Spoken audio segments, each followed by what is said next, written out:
Bonjour et bienvenue à cette troisième vidéo de présentation du Genesis GV80 Prestige 2025.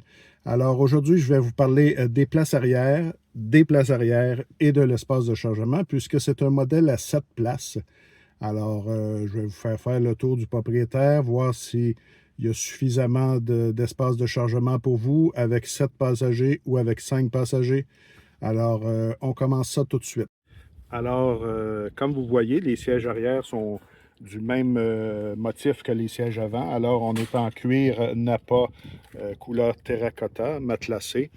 Et ils sont très confortables. Beaucoup d'espace pour les jambes. Vous voyez ici, c'est l'espace alors que le siège avant est placé pour moi quand je suis conducteur. Et vous voyez ici, à l'autre endroit, c'est l'espace pour les jambes alors que le siège avant est reculé à son maximum.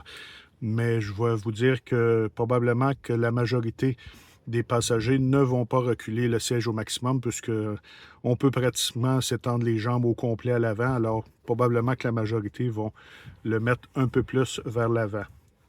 Vous avez en plus entre les deux passagers, si jamais vous n'avez pas de troisième passager, les porte-verres et il y a aussi un petit espace de rangement. Alors même les passagers peuvent, si c'est des enfants, pourraient mettre leur appareil à cet endroit. Alors c'est très bien fait. Il y a aussi des commandes de ventilation autonomes pour les passagers arrière. Et si vous remarquez bien, il y a des sièges chauffants et des sièges ventilés pour les occupants des places latérales. Alors, c'est très intéressant d'avoir également des sièges ventilés aux places médianes. Et on a au bas, évidemment, ici, des prises USB-C. Et tout à côté, on a une prise domestique de 110 volts. Alors, ça, c'est pas mal ce qu'il y a dans les places latérales. On a aussi dans les fenêtres, je ne sais pas si ça va marcher, non, le véhicule ne fonctionne pas, mais juste en appuyant à la première coche pour lever la vitre, il y a ici un star qui se lève pour cacher les rayons du soleil. Alors, c'est très rare que c'est motorisé, habituellement c'est manuel. Ainsi, pour avancer le siège, pour prendre place aux places arrière, on a un petit bouton ici. Je crois qu'on a exactement le même ici sur le côté.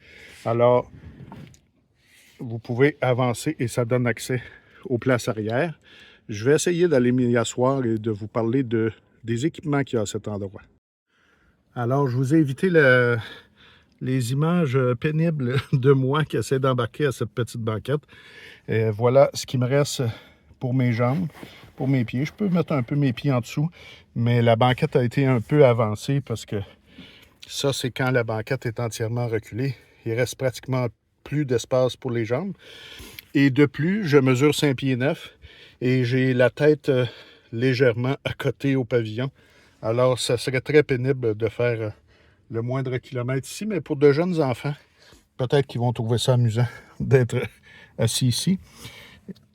Ce qui est intéressant de constater, c'est qu'on peut ajuster le dossier, mais comme j'ai déjà la tête à côté au plafond, dans mon cas, ça ne sert à rien. Il y a même un haut-parleur Bang & Olufsen ici, ainsi que des buses de ventilation, puisque même les passagers de cette rangée ont des commandes pour la ventilation. Alors, ils peuvent même choisir leur température et à quel endroit le jet d'air va aller. Et ici, on a même un petit coffre si vous avez des choses à y ranger. Mais on s'entend que les enfants vont peut-être pas trouver cet équipement des plus agréables, alors que les places ne sont vraiment pas conçues pour des adultes. Mais on a tout de même des porte-verres. Les espaces sont là, mais ce n'est vraiment pas intéressant comme endroit pour des adultes. Alors, je vais redescendre de cette banquette et aller vous montrer l'espace de chargement. Alors, comme vous le voyez, avec la banquette relevée, c'est l'espace qui reste derrière le haillon. Donc, les appuis-têtes sont pratiquement à côté dans la lunette arrière. Il y a un petit espace ici sous le plancher, mais il est occupé par le store le genre de store qui sert pour protéger vos équipements de la vue lorsque vous avez un espace de chargement. Alors, il n'y a pas d'espace du tout pour y placer quoi que ce soit. Pour rabattre les sièges, bien, il y a des boutons ici. Vous voyez où il y a les 3. Alors, on a juste à peser les 2 au même instant et le tout se replie. Ce qui prend à peu près une quinzaine de secondes à se replier. Alors, vous voyez, là maintenant, c'est l'espace de chargement que vous avez dans ce camion, qui est quand même d'une bonne grandeur. Le camion est gros, alors l'espace de chargement est grand. Vous avez aussi une prise 12 volts. Et si vous avez besoin d'encore plus d'espace de chargement, bien, vous voyez les 2 boutons avec des 2 dessus. Vous appuyez les 2 et la banquette va se replier. On voit aussi que la partie du centre peut être abaissée seule, mais elle n'est pas électrique. Vous pouvez l'abaisser et genre mettre des hockey ou des skis. Alors, c'est un espace de chargement qui est facilement modulable. C'est juste que pour 7 passagers, c'est probablement pas la meilleure idée au monde. C'est ce qui complète cette 3e vidéo de présentation du Genesis GV80 Prestige 2025. Je vous invite à commenter, aimer et partager, puisque ça fait toujours plaisir. J'aime toujours ça, lire vos commentaires. Alors, ne vous gênez surtout pas pour y laisser vos commentaires. Alors, on se revoit dans la prochaine vidéo où je vous parlerai du groupe motopropulseur. À bientôt!